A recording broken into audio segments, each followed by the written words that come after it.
আজকে একটা গল্প বলবো, শুনবা? হ্যাঁ বলো। একটা ছেলে ছিল যে তার নিজের চেয়েও একটা মেয়েকে বেশি ভালোবাসতো। তারপর? একদিন তাদের মাঝে ঝগড়া হয়।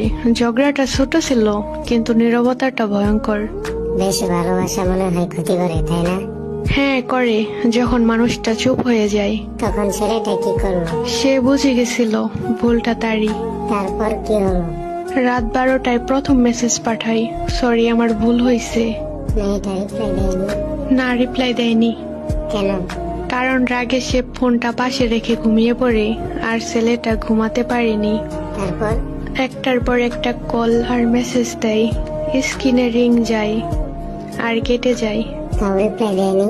না, প্রতিটা রিং এর সাথে ছেলেটার বুক একটু একটু করে ভেঙে যায়। সে থামেনি? থামেনি। রাত 3টার পর আবার মেসেজ দেয়, একটু কথা বলো প্লিজ, আমি ঠিক হয়ে যাব। মেয়েটা তখন কি চুপ করেছিল? হ্যাঁ, মেয়েটাও কষ্ট পেয়ে